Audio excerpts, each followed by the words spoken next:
Assalamualaikum warahmatullahi wabarakatuh. Perkenalkan, nama saya Hina Hati Auniyah, NIM 1813304x385 dari kelas 6 PGSD A3. Latar belakang dari proposal penelitian yang saya buat yaitu, pendidikan merupakan suatu hal yang terpenting dalam kehidupan manusia. Dalam pendidikan itu sendiri akan menciptakan manusia yang berkepribadian lebih baik, berpotensi, serta berkarakter kreatif, serta memiliki bekal untuk memperoleh masa depan yang lebih baik. Saat ini, Indonesia telah dikejutkan dengan adanya wabah corona, disease 2019 COVID-19, yang juga telah melanda negara-negara di seluruh dunia. Tantangan bagi lembaga pendidikan karena untuk mencegah penyebaran COVID-19, pemerintah telah melarang berkerumun, pembatasan sosial, menjaga jarak, memakai masker, dan selalu mencuci tangan. Nah, pemerintah sendiri telah menciptakan kebijakan tersebut sehingga lembaga pendidikan di Indonesia saat ini untuk melaksanakan pembelajaran tatap muka mengganti dengan tidak tatap muka dengan pembelajaran dalam jaringan yang disebut daring.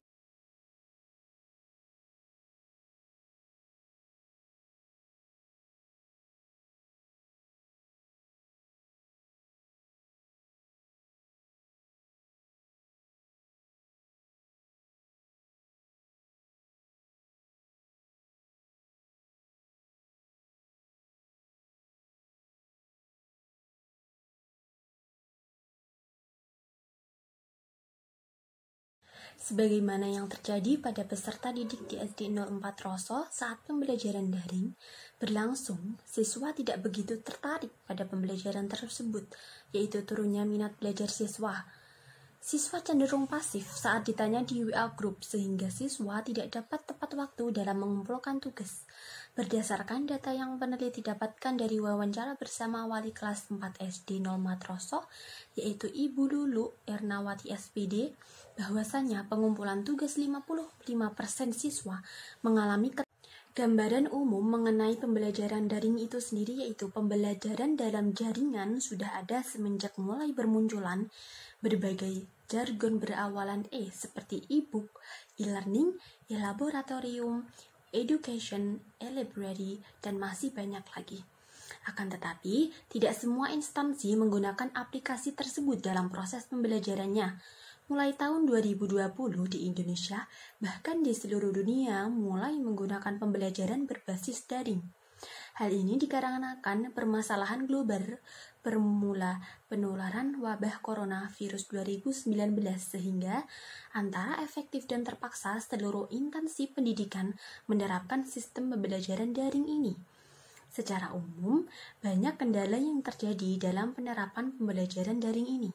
Permasalahan yang paling utama yaitu Indonesia, ketersediaan infrastruktur khususnya di daerah 3T, terdepan, terluar, tertinggal.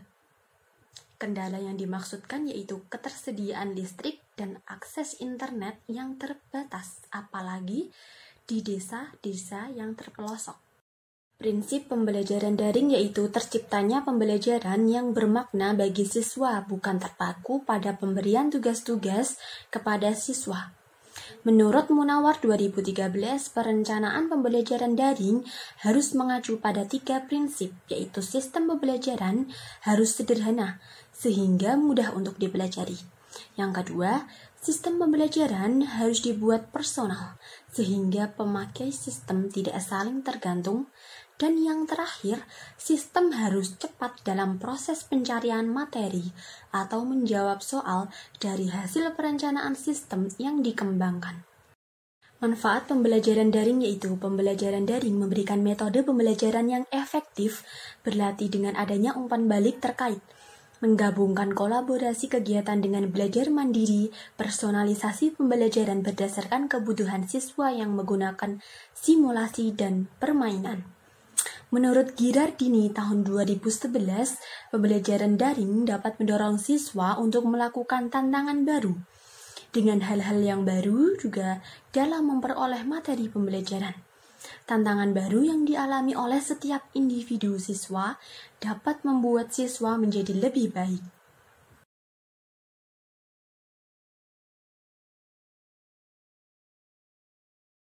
Selanjutnya mengenai penelitian relevan. Hasil penelitian relevan yang pertama yang sesuai dengan penelitian ini adalah mengenai penelitian yang dilakukan oleh Evi Tobeli tahun 2019 yang berjudul pengaruh penggunaan model pembelajaran active learning terhadap minat belajar mahasiswa program studi pendidikan agama Kristen di UKRIM Yogyakarta.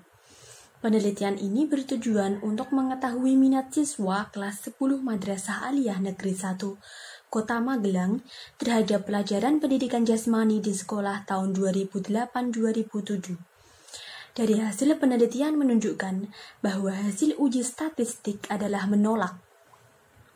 Menolak dalam hal ini artinya nilai korelasi sebesar 0,588 menunjukkan bahwa ada hubungan yang sedang antara model pembelajaran aktif dengan minat belajar mahasiswa prodi PAK UKRIM. Kemudian penelitian ini hipotesis alternatif menunjukkan model pembelajaran aktif berpengaruh sebesar 0,652 terhadap minat belajar matematika prodi PAK UKRIM. Selanjutnya yaitu mengenai metode penelitian yang saya gunakan, yaitu menggunakan penelitian kuantitatif, penelitian yang datanya berupa angka berdasarkan rumus statistik. Sedangkan jenis penelitian ini menggunakan metode survei.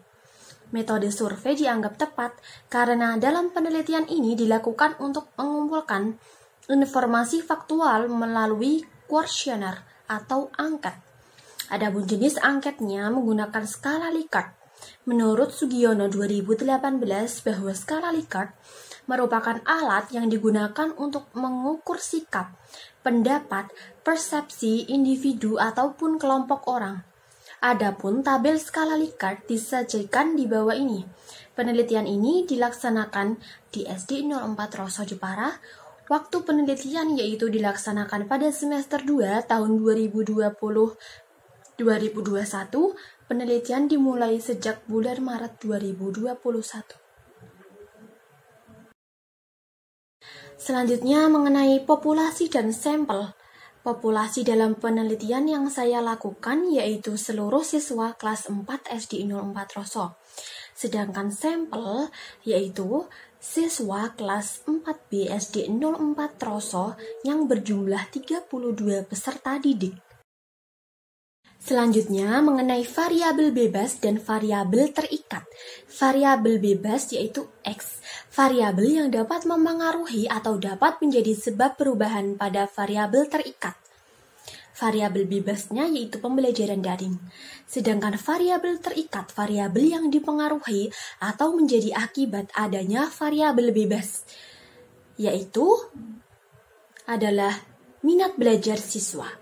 Dalam penelitian ini, ketertarikan peserta didik terhadap suatu pelajaran yang dapat mendorong peserta didik untuk belajar dapat dilihat berdasarkan 4 indikator. Yang pertama, perasaan senang yang dialami oleh peserta didik. Lalu yang kedua, ketertarikan individu. Yang ketiga, perhatian setiap individu. Dan yang terakhir, keterlibatan siswa itu sendiri. Teknik pengumpulan data yang saya lakukan yaitu dengan angket dan wawancara. Sekian presentasi yang telah saya sampaikan. Saya mohon maaf apabila dalam penyampaian kekurangan kata-kata maupun kesalahan. Semoga bermanfaat. Sekian, wabillahi taufiq wal hidayah. Wassalamualaikum warahmatullahi wabarakatuh.